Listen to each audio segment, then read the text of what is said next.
Sir ఏంటి sir only glamour ఇండస్ట్రీలో మాత్రమే సెక్సువల్ హెరాస్మెంట్ లాంటి ఇన్సిడెంట్స్ అవుతున్నాయి? Suppose coming to Jani master ఇష్యూనే మనం తీసుకుంటే, వాళ్ళు 7-8 ఇయర్స్ నుండి వాళ్ళ బాండింగ్ ఉంది. సో ఆమె స్టార్టింగ్ నుండి హెరాస్మెంట్ చేశాడు అని చెప్తా ఉంది. మరి స్టార్టింగ్ వచ్చి చెప్పాల్సిన అవసరం ఉంది కదా. సో ఈమెకి అక్కడ రిక్వైర్మెంట్ ఉంది, ఈమెకి అవసరం ఉంది, తనతో ట్రావెల్ అవుతే మంచి కాంటాక్ట్స్ వస్తాయి అనే ఉద్దేశంతో ఈమె కూడా పాపం బయటికి రాకుండా చెప్పలేదు. సో అది ఆమె చేసిన మొదటి తప్పు. ఈయన చేసిన తప్పు అయితే ఈమె కూడా తప్పు చేసినట్టే నేను ఫీల్ అవుతా ఉన్నాను.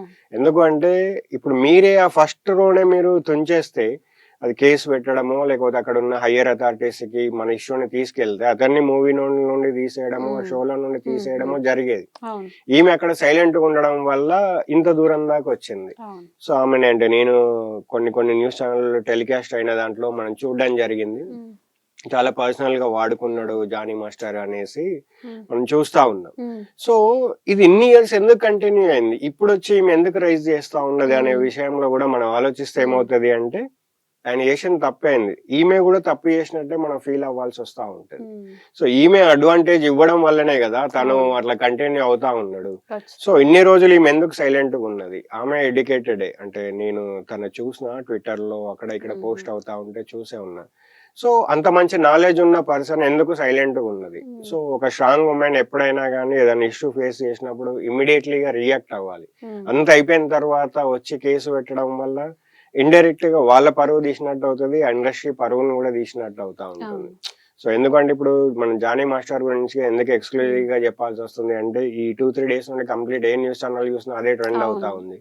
సో తను ఒక పొలిటికల్ పార్టీలో కూడా జాయిన్ అయి ఉండడం వల్ల కొంచెం అతి ఉత్సాహం కూడా చూపిస్తా ఉన్నారు మీడియా వాళ్ళు. సో ఎందుకు అంటే వాళ్ళ కంటెంట్ కావాలి, సో దానికోసమే ఇది ఉంటది. ఎప్పుడు ఏం దొరుకుతుందా, ఎట్లాంటి స్కాములు దొరుకుతాయా, ఎట్లాంటి స్కీములు దొరుకుతుందా అని మీడియా వాళ్ళు చూస్తా ఉంటారు. సో అందుకని ఈ ఇష్యూ అంతా హైలైట్ అవుతా ఉన్నది. సో ఎందుకంటే నిమజ్జనం 2 రోజుల దాకా మనకి అదే ఉంది, వినాయకుంది. ఇప్పుడు కంటెంట్, కొత్త కంటెంట్, ఒక బక్రా కావాలి మీడియాకి. సో ఆ బక్రా జానీ మాస్టర్ అయింది అన్నట్టు. అంతే. సో సార్ అయితే మగవాళ్ళది ఎంత తప్పు ఉందో ఆడవాళ్ళది కూడా అంతే తప్పు ఉంది అని అంటారా? అంటే అనుకోవాల్సి వస్తుంది అన్నట్టు. ఫస్ట్ ఇప్పుడు మనం చాలా కేసులు చూస్తూ ఉంటాము, టీవీలో వచ్చినాయి కానీ స్టేషన్స్కి వెళ్ళినప్పుడు కూడా. సో ఇక్కడ ఎప్పుడైతే ఒక పర్సన్, ఒక అమ్మాయి అంటే ఇలాంటి ఇండస్ట్రీలో, ఫ్యాషన్, గ్లామర్, మీడియా ఇండస్ట్రీలో, అంటే సినిమా ఇండస్ట్రీలో వాళ్ళు ఏంటి అంటే ఇక్కడ మన కాస్టింగ్ కోచ్ అని, కమిట్మెంట్స్ అని చాలా వింటా ఉంటాం అన్నట్టు. సో అక్కడ వాళ్ళకి ఏమైనా పాజిటివ్ గా వాళ్ళకి జరుగుతానేమో దాన్ని కళ్ళు మూసుకొని వెళ్ళిపోతా ఉంటారు, అదే ఫీమేల్స్. అదే విధంగా ఎవరికైతే ఆ ప్రాసెస్ జరిగిన తర్వాత కమిట్మెంట్ అయినా లేకపోతే కాస్టింగ్ కోచ్ రిలేటెడ్ది, సో వాళ్ళు అక్కడ ఎప్పుడైతే రిజెక్ట్ అవుతారో అండ్ వాళ్ళకి ఎక్కడైతే ఆ ఇండస్ట్రీలో నెగటివ్ జరుగుతుందో అప్పుడు వాళ్ళు దాని మీద మాట్లాడుతూ ఉంటారు. సో పాజిటివ్ ఉన్న వాళ్ళందరేమో వాళ్ళు పాజిటివ్ గానే వెళ్ళిపోతారు, బట్ ఎవరికైతే నెగటివ్ జరుగుతుందో వాళ్ళే వచ్చి బ్యాక్ ఫైర్ చేస్తూ ఉంటారు అన్నట్టు. సో ఇక్కడ మీరు అది ఫస్టే దాన్ని రిజెక్ట్ చేస్తే వచ్చే ప్రతి ఒక్క వాళ్ళు, అంటే వీళ్ళందరికీ ఎడ్యుకేట్ అయ్యి ఉంటే, అంటే దీని మీద నాలెడ్జ్ గెయిన్ చేసి ఉంటే, ఏదైతే ఆఫీస్లకి వెళ్ళినప్పుడు లేకపోతే వాళ్ళతోని సెలబ్రిటీస్ తోని వాళ్ళు మీట్ అవుతా ఉన్నప్పుడు ఫస్ట్ లోనే మనం రిజెక్షన్ చేసేస్తే మనకి ఇంతవరకు ఇష్యూ వచ్చే ఛాన్స్ అనేది ఉండదు.